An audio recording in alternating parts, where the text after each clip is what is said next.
Hi, everyone. Welcome to the Tech Geek podcast on building an ever relevant career in technology. I'm your host, Sukriti Adavanshi. We are living in an era where technology is evolving almost every day. Technology is being defined by new innovations and algorithms. Amid such acceleration, it's important for us to work on the cycle of learning. Constant reskilling and upskilling are two key elements of survival in these changing times. Although being aware and updated with the market trends can help us keep up their pace, however, it cannot eradicate the moments of uncertainty and self doubt. Building a relevant career in technology demands mentorship and guidance. With so many opportunities floating in the new age technology, it becomes difficult to make a choice. So, we at TechGig thought to resolve these concerns by bringing an expert for you. Folks, please join me in welcoming Rakesh Ravuri, Chief Technology Officer, Senior Vice President Engineering, and Global Retail Engineering Lead from Publicis Sapient. Rakesh believes in continuous learning and being hands on to keep in touch with the latest developments and enjoys participating in hackathons. So, we just have the right person here to advise on the tech career aspects. Welcome to the show, Rakesh. It's an absolute pleasure to have you here today. Thank you for inviting me to share your views. I'm looking forward to sharing my views on technology out here. Wonderful. So, without any further delay, let's get started with the questions, Rakesh.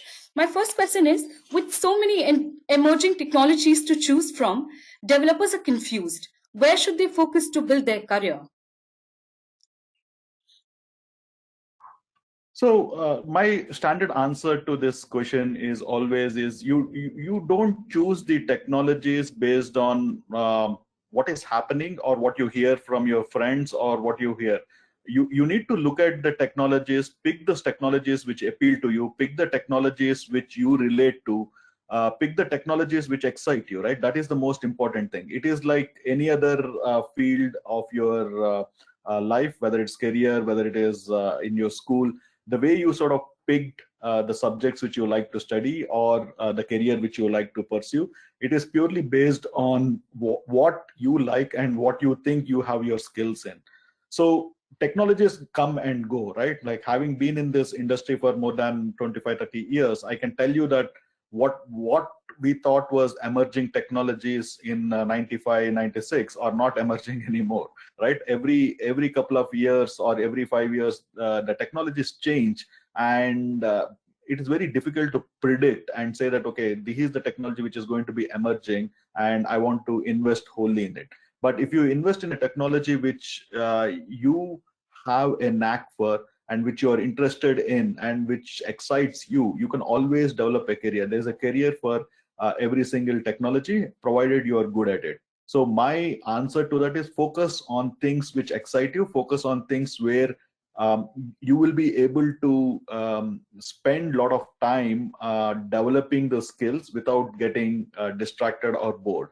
So that will be my standard answer, right? Because what is emerging today will not be emerging tomorrow. So pick things which comes naturally to you. Right. There is a difference between specialization and generalization.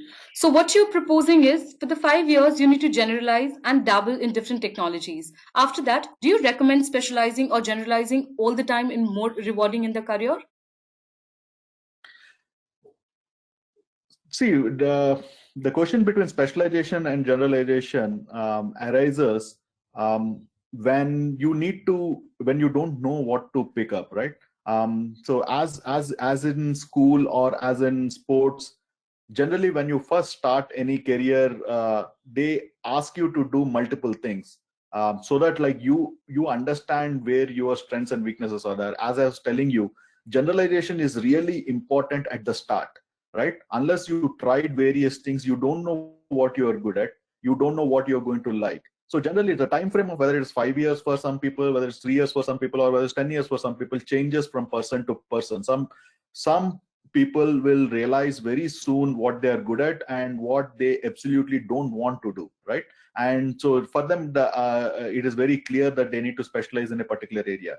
But for most of the others, spending more time and understanding what are the different things, the more they generalize, they actually better. So in computers, we have a term called avoid premature optimization, right? Like, so don't optimize the areas of your software without knowing how it actually behaves under load or under scale or under in production. The same way, even in your career, don't specialize prematurely, right? Unless before knowing where you will be successful in and what excites you. So my recommendation to people is, yeah, you spend enough time in generalization and for you to understand the industry, understand your strengths, and understand where your interests lie. So that is the approach which I suggest to people, right? So time frame changes obviously from people to people, but as a general rule of thumb, right? Like, you study your engineering for 4 years, and then even in your engineering, you basically you have subjects all from different areas, and then you specialize maybe in the last semester. The same way, you do school for 12 years and then specialize in a field of study.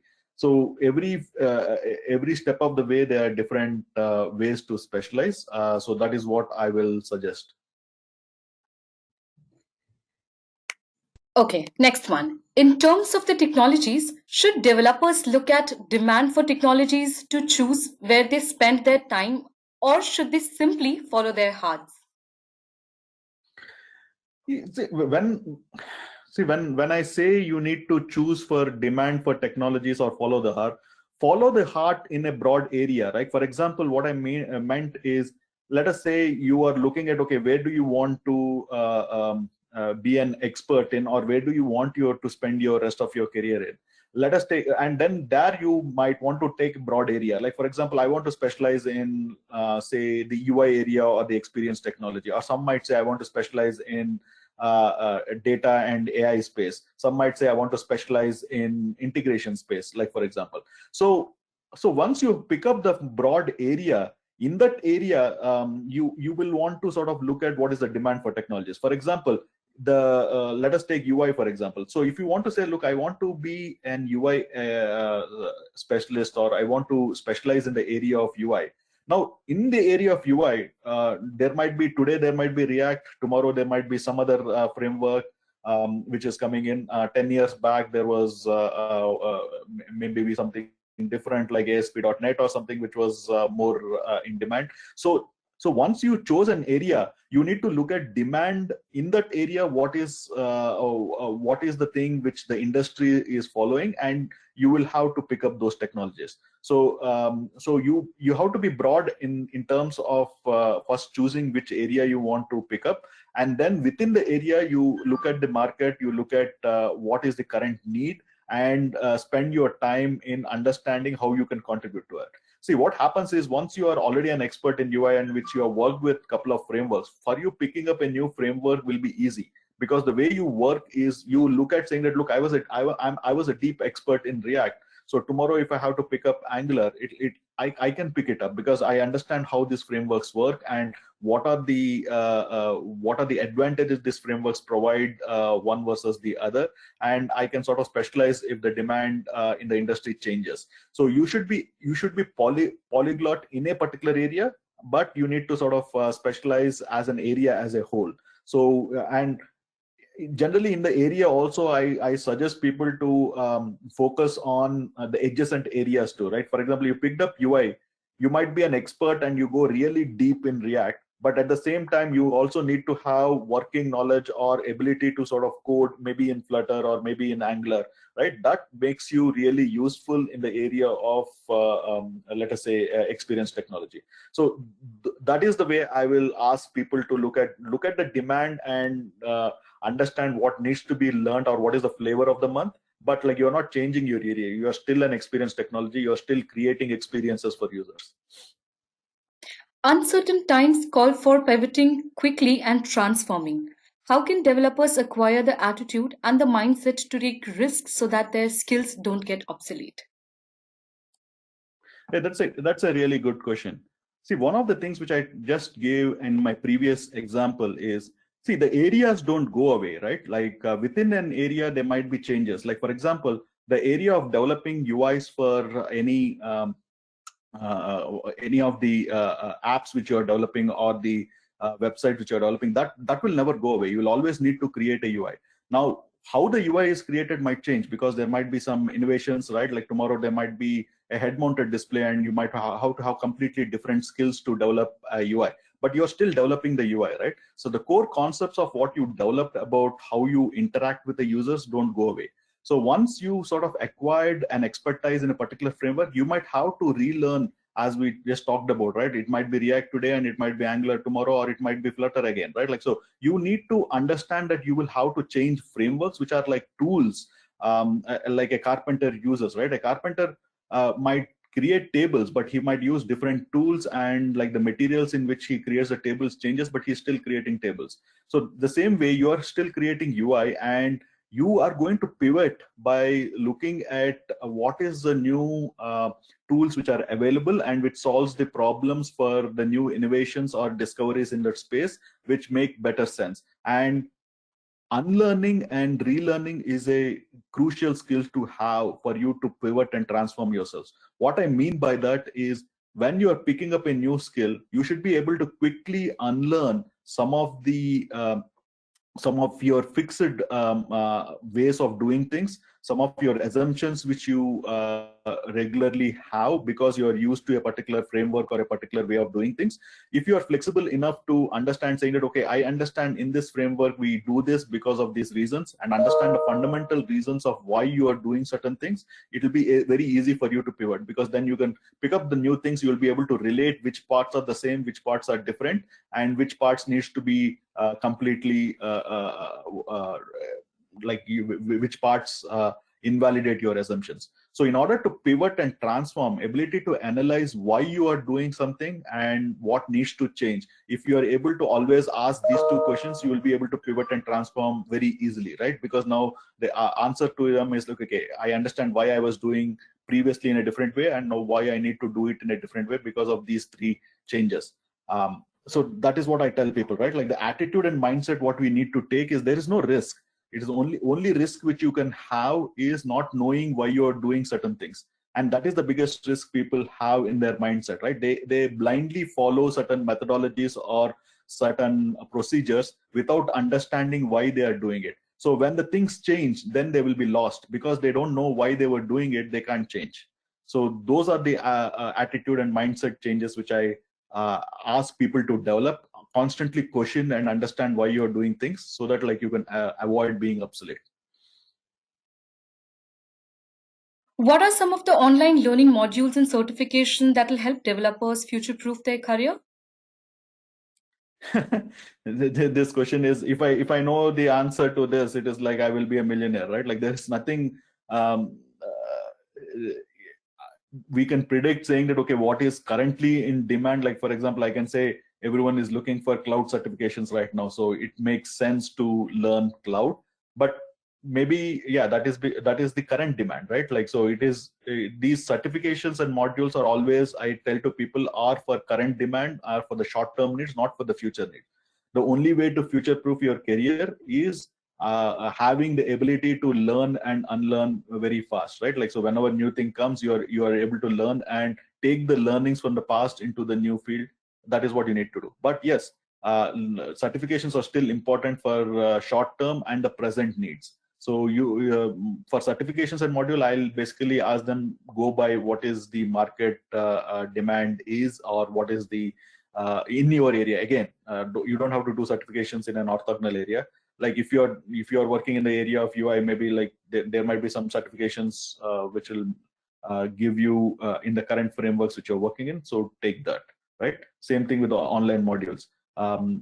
Go and within your area, take online modules which will expand your range of different frameworks, right? Again, the same example, right? If you're working in the area of web, take some online modules of also knowing how to sort of do mobile UI. If you are working in mobile UI, take also online modules of how do you do thick client applications. So those are the ways you expand within your area. So online modules to expand within the area, certifications are to whichever area you're deep in to sort of certify that. Like, for example, if you're working in the area of writing microservices or integration, taking a cloud certification makes all the sense, because now you know that you will deploy whatever you develop on cloud. That is the 90% of the cases. So you better have a cloud certification which further stamps your specialization in that particular area. That's absolutely right, Rakesh. I would completely agree to your suggestions. Moving on to the next part, there is this fear that developers should spend some time learning a skill. But what if that skill becomes obsolete or they don't get to apply for the next 6 months? How can they stay motivated to keep investing in learning? So there was a story which I want to relate to this, right? So when I was doing my master's thesis, I asked my professor this question, saying that what if what I'm trying to prove and I can't prove, right? Like, for example, I'm writing a theory and the theory doesn't work out. All the effort which I spent will be wasted. So he said to me one thing which sort of stuck to me all these years. He said, like, look, even learning that what ways something doesn't work is a great learning, so which can be published, and a lot of people doesn't have to repeat that mistake again, and they can try different ways. So whatever time you spend learning a skill, now if the skill becomes obsolete, you will be in a better position to understand why the skill became obsolete, because you studied the skill. What are the drawbacks of that particular skill? What are the things which it was not able to solve, for the reasons why it became obsolete? Now, when a new skill replaces it, you will be the first person to understand, saying that, okay, I completely see why this new skill is more in demand than the old skill, because of the XYZ reasons which it failed. The old skill failed, whereas new skill is working. So I know the pros and cons. So one of the important things I tell to everyone when people when I take interviews, or when I talk to people, when they say they learned a particular skill, the first thing I ask them is, okay, can you tell me one thing which this particular skill or this technology cannot do, right? If they know the answer to that, then they actually learned it properly. So what can I say? Anything which you spend time in learning is never wasted, because learning carries on. You basically have done X amount of work for the newer skill anyway, right? So your amount of time you take to learn the new skill will be drastically reduced, and you will be in a better position, because if a new skill comes and everyone is now trying to learn the new skill, you are already in a better place to get started from a higher pedestal.